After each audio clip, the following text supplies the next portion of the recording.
Ito na nga ang sinasabi ko mga ka-BTV, na talagang ang kalikasan na mismo ang nagpapakita ng katotohanan na tuloy-tuloy tayong niloloko at ginagawang tanga ng administrasyon ni Marcos. Noong nakaraang taon ay sinabi nila at ipinagyabang nilang dalawa ni Dizon na pag umulan daw ulit ay wala na tayong makikitang baha at 1 taon lang daw or 9 months lang daw tatrabahuhin ni Dizon para hindi na tayo bahain. Ngunit ang kalikasan na mismo ang nagpatunay ngayon na lubog na naman sa baha ang Pilipinas. Panoorin po natin ang kanilang mga kayabangan at mga kasinungalingan sa sambayan ng Pilipino. Pagka umulan ulit, hindi na magbabaha. Pagka umulan ulit, hindi na magbabaha.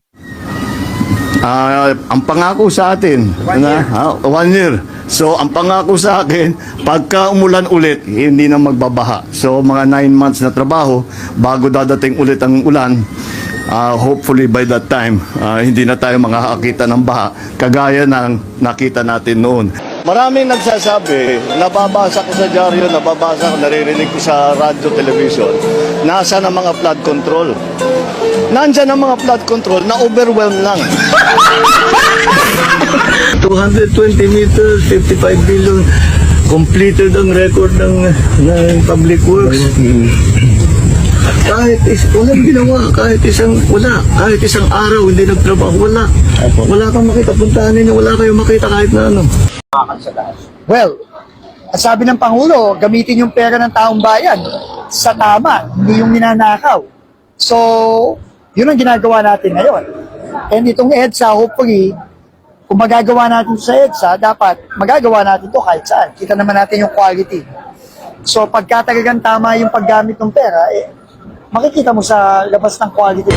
Can you assure us that yung gagawin pong rehabilitation sa EDSA will last us a long time at hindi po after 1 year or 1.5 years ay butas-butas na naman Ganda pong tanong yan. No, unang-una, ang ginagamit nating asfalto ngayon at itong pagre-reblock natin, no, talagang piling-pili. Ibig sabihin, nung una kasi ang plano, Pinky, talagang babakbakin yung buong EDSA mula Rojas Boulevard hanggang Monumento.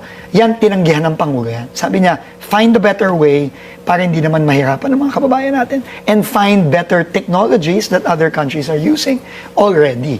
So, yan ang pinilit natin gawin. No? Talagang yung mga engineers natin naganap ng bagong paraan at ito na yon, no? Yung bagong paraan, gumagamit tayo ng mas matibay na asfalto na ginagamit lang sa Pilipinas ngayon sa ating mga expressway, sa mga sa NLEX, SLEX, Skyway, SCTEX, etc. at sa mga runway sa mga airport. First time natin ginamit itong asphaltong ito sa ating mga normal national roads. I'm assuming it's more expensive than the usual. It's a little more expensive, pero dahil nga nagbaba din tayo ng presyo ng ibang mga materyales, actually, mas mababa at nag-reduce tayo dramatically nung scope of work. Yung original na 17 billion na budget para dyan, tingin ko lampas 5 billion lang o wala pang 6 billion ang gagastusin natin for the entire stretch of it. Northbound and southbound. Both. And how long is that supposed to last? Ang sinasabi sa atin, minimum 5 years. Minimum. 5 years ang bago i-maintain ulit yung ginagagay nating pag-aayos ngayon sa So not in the, hindi siya masisira in 1 year or 1.5 years. Yun ang garantiya. Minimum. At meron namang 5 warranty years. yan yung ating contractor. So kung meron mang konting masira dyan, aayusan din nila yan at no cost to government. So 5 years yan. All 5 right. years ang sinabi nila. Okay. Meanwhile, Puta naman, oh. Ba nangyari nito kabago-bago? Bakit ang kaganyan? Pinaka-depressed na section, sir. Putang ina talaga, oh. Dapat na-anticipate natin to, Tingin ko lampas 5 billion lang o wala pang 6 billion ang gagastusin natin for the entire stretch of it. Northbound. Dapat na-anticipate natin to, Asa na yung ano? Oh, shout out sa mga sa Senado at saka sa Kongreso, putang ina nyo.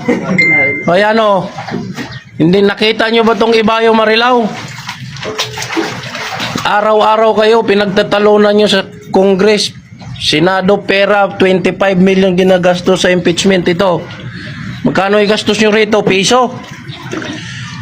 O yan, binaha kami oh. Wala nang kita, wala pang trabaho, wala pang magpapagawa. Ayan. O ito oh. Mula to Ibayo hanggang sa Loisoy, hanggang Dika, hanggang may kawayan, ganito ang kalsada rito. Pagbayaran ng tax ka mo. Oh. Tapos pagdating ng bayaran ng tax, madali lang kami isang araw pinaltit. Tangina nyo mga buhaya kayo. Gago kayo. O ito oh. Si John, paano? May anak ko sa probinsya, 2. Si Andre, 3. Paano pa to? O yan oh. Wala man lang kang ayuda. Wala man lang kayong ayuda. Yung tax namin, ninakaw nyo. Nasaan ang ayuda? Tangina tong mga politikong gahaman sa pera.